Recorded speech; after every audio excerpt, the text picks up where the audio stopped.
कहा जाता कि ये भ्रष्ट नेता हैं, वो बीजेपी में गए और उनकी वॉशिंग मशीन के अंदर साफ होकर निकले तो उनकी भ्रष्टाचार समाप्त हो गया। वो 56 इंच का सीना 26 इंच का रह गया है। और न केवल पहले तो मैं आपका सभी चैनल के साथियों का धन्यवाद करता हूँ, नमस्कार करता हूँ। आप सभी ने कल देखा है, इतनी ठंड और धुंध के बावजूद भी लोगों के अंदर जुनून था। लोग हरियाणा में सत्ता परिवर्तन चाहते हैं और इस बात का प्रमाण है कि कल लाखों की संख्या में जींद में हरियाणा से वहां हमारे कार्यकर्ता आम आदमी पार्टी के पहुंच रहे थे। आम आदमी पार्टी की नीतियों से प्रभावित हैं। माननीय केजरीवाल जी को लोग सुनना चाहते थे, माननीय भगवंत मान जी को सुनना चाहते थे और माननीय भगवंत मान जी और केजरीवाल जी की नीतियों के ऊपर अमल करने के लिए सरकार के हरियाणा के अंदर सरकार बनाने के लिए लोग वहां पहुंचे थे। वैसे वरना कोई अपना काम छोड़कर, आज इतनी ठंड में कोई रजाई छोड़कर निकलता नहीं है, उसके बावजूद भी लाखों की संख्या में वहां पहुंच रहे थे। तो ये इस बात का संकेत है, इस बात का प्रूफ है, इस बात का सबूत है कि हरियाणा में बदलाव की लहर चल पड़ी है और आने वाला समय आम आदमी पार्टी का माननीय केजरीवाल जी के नेतृत्व में सरकार बनेगी। ये स्पष्ट कर लोगों ने कर दिया है और पूर्ण बहुमत से 2/3 बहुमत से सरकार बनेगी, ये हम दावे के साथ कह सकते। बदलाव यात्रा वाला कोई नहीं बदला है। जितने लोग यात्रा में थे वो सारे कल वहां जा रहे थे। कोई एक दो चेहरे से कोई पार्टी को लंबा चौड़ा फर्क नहीं पड़ता, एक दो चेहरे तो गए हैं। बाकी अगर बदलाव यात्रा में लोग बदलाव से बदलते तो कल इतनी भारी जनसंख्या में लोग वहां नहीं होते। ये तो अपना अपना लोगों का एक निजी स्वार्थ होता है, कुछ स्वार्थ बस चले जाता है। ये तो ट्रेन है, जैसे दिल्ली से चंडीगढ़ जाना, कुछ यात्री उतर जाएंगे, कुछ में चढ़ जाएंगे, खाता बराबर है। और इससे ज्यादा बढ़िया प्रमाण, कल की रैली से बड़ा प्रमाण कुछ नहीं होता है। तो कोई बदलाव में लोगों में कोई बदलाव ना, लोग जुड़े हैं इस बदलाव यात्रा के बाद। जी, तो नहीं, मेरी बात सुनो। जो ईडी, सीबीआई या जितनी कानूनी संस्थाएं हैं और जितनी प्रजातांत्रिक संस्थाएं हैं, कानूनी संस्थाएं वो होती हैं जो संविधान बनने के बाद नए रूप में बनाई जाती हैं। संवैधानिक संस्थाएं वो हैं जो संविधान द्वारा बनाई गई हैं। ईडी, सीबीआई और ये आपकी इनकम टैक्स, ये कानूनी संस्थाएं हैं। और ईडी के द्वारा जो बार बार उसका दुरुपयोग किया जा रहा है, पूरा हिंदुस्तान इस बात को जानता है।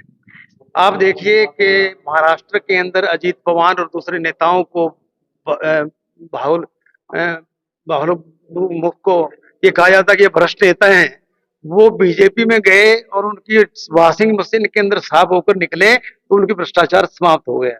कहाँ वो करोड़ों करोड़ों कई कई करोड़ का जो आरोप था वो कहाँ गया? इस केस के अंदर आम आदमी पार्टी से बीजेपी डरती है, क्योंकि 10 साल के अंदर कोई पार्टी इतना विकास कर ले, ये अपने आप में संसार में एक उदाहरण है। संसार की पहली पार्टी है जिसे किसी राजधानी को जीता केवल 1 साल के अंदर, और किसी प्रदेश के अंदर सरकार बनाई 1 साल के अंदर, दूसरी बार बनाई, तीसरी बार बनाई, पंजाब में बनाई, हरियाणा में बनाएगी। कहीं ना कहीं बीजेपी को लगता है कि ये पार्टी उभरती हुई पार्टी है। इतने बाल्यकाल में इतनी बड़ी विजय प्राप्त की है। वो 56 इंच का सीना 26 इंच का रह गया है। और न केवल विधानसभा जीती है, वहां पर जो एमसीडी है उसका चुनाव जीता है। और मैं ये कहना चाहता हूं कि ईडी का दुरुपयोग किया जा रहा है, बार बार उन्हें भेजा जाता है। आज तक भी एक पैसे की मनी ट्रेडिंग नहीं सिद्ध हो पाई, क्योंकि जो ईडी चलती है, पीएमएलए एक्ट के तहत चलती है। उसकी आप 50वीं धारा देख लें तो किसी व्यक्ति को जब बुलाया जाता है तो उसको एज ए किस रूप में बुलाया जा रहा है? एज ए विटनेस बुलाया जा रहा है, एज ए क्रिमिनल बुलाया जा रहा है, या किस रूप में उसको बुलाया जा रहा है, स्पष्ट करना होता है। कि वहां पर जो शराब घोटाला है वो कागजों में दिखाया गया है उनको।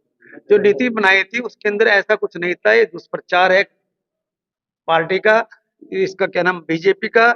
और एक बात मैं बताता हूँ कि जो शराब का मामला है उसके अंदर टैक्स की व्यवस्था विधानसभा की पावर है, जो वो रखती है वो करती है। और बहुमत के साथ हम पूरी तरह सरकार बनाएंगे। और जो दिक्कतें आती हैं ना, कहते हैं सच्चाई और ईमानदारी के साथ हमेशा संघर्ष करना पड़ता है, वो हम कर रहे हैं और लोग हमारा साथ दे रहे हैं।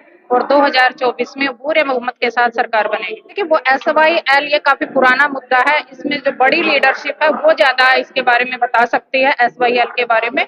तो उसके लिए हमारे पास कुछ ऐसा नहीं है, बड़ी लीडरशिप इसके बारे में ज्यादा कुछ बता सकती है। तो बिल्कुल आम आदमी पार्टी 90 की 90 विधानसभा सीटों पे जो है वो चुनाव लड़ेगी। ये हमारे राष्ट्रीय संयोजक अरविंद केजरीवाल जी ने कल बदलाव जनसभा में ऐलान भी किया है।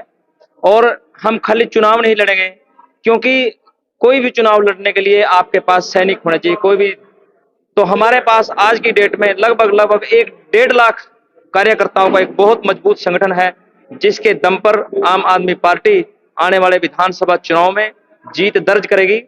और जो दूसरे राजनीतिक दल आज ये कहते हैं कि आम आदमी पार्टी का कोई वर्चस्व नहीं है, कुछ पत्रकार साथी भी ये सवाल उठाते हैं कि बदलाव यात्रा आपने निकाली थी, कुछ आपके चेहरे बदल गए। तो ये एक मैसेज जो कल रैली ने दिया है, ये बड़ा स्पष्ट है कि जिस प्रकार से वहां हम इकट्ठा हुए हैं, इसी प्रकार इकट्ठे होकर ही हम आने वाला विधानसभा का चुनाव लड़ेंगे। और बिल्कुल बीजेपी से मजबूत संगठन है हमारे पास। कोई भी लड़ाई जो है वो संगठन के दम पे लड़ी जाती है, और राजनीतिक लड़ाई तो हमेशा ही संगठन के दम पे लड़ी जाती है। और आज उनसे भी मजबूत संगठन आज हमारे पास है। तो आम आदमी पार्टी बिल्कुल पूरी तरह से सक्षम है कि वो भारतीय जनता पार्टी के साथ दो हाथ करने के लिए आने वाले विधानसभा के चुनाव में भी तैयार है। और जैसा कि माननीय अरविंद केजरीवाल जी ने कहा है, जो हमारा लोकसभा का चुनाव होगा उसके अंदर भी इंडिया गठबंधन के अंदर हम उनके साथ बिल्कुल मजबूती के साथ चुनाव लड़ने के लिए तैयार हैं। आप शायद आम आदमी पार्टी की नीतियों का आपको पूरा पता नहीं है, शायद केवल शिक्षा और स्वास्थ्य पर नहीं, महिलाओं की सुरक्षा पर कितना काम किया गया है, महिलाओं के लिए, बुजुर्गों के लिए कितना काम किया गया है, और आम जनता के लिए जैसे टोल टैक्स जैसी समस्याओं को हटाया गया है। और लगभग 43 सुविधाएं सरकारी ऐसी हैं जो लोगों को घर बैठे मिल रही हैं। इसलिए केवल मात्र शिक्षा और स्वास्थ्य पर ही नहीं, और बहुत सारी चीजों पर आम आदमी पार्टी बड़ी तन्मयता के साथ काम कर रही है और बहुत ही ईमानदारी के साथ काम कर रही है। इंफ्रास्ट्रक्चर के ऊपर कितना काम किया गया है ये भी आपको बताना चाहेंगे। अभी विधानसभा के अंदर माननीय मुख्यमंत्री पंजाब ने यह स्पष्ट किया था कि किस प्रकार से धांधली होती थी पहले की सरकारों में। लगभग 540 किलोमीटर की सड़कों को जो है वो नए तरीके से देखा गया है कि उन 540 किलोमीटर की सड़क जो कागजों में ही बनती है और कागजों में ही वो सिमट जाती है। इस प्रकार इंफ्रास्ट्रक्चर पे भी बहुत जबरदस्त तरीके से काम किया गया है। जनता को तो पहले धन्यवाद करेंगे कि जिन्होंने इसमें भागीदारी सुनिश्चित करी है, और जो लोग किसी कारणवश वहां हमारे साथियों के सहयोग के माध्यम से भी नहीं पहुंच पाए, उनके लिए भी एक स्पष्ट संदेश है कि आम आदमी पार्टी आपकी मूलभूत सुविधाओं पर काम करने जा रही है। इसलिए ज्यादा से ज्यादा आम आदमी पार्टी के साथ जुड़ें और आने वाले विधानसभा और लोकसभा चुनाव में आम आदमी पार्टी का साथ दें।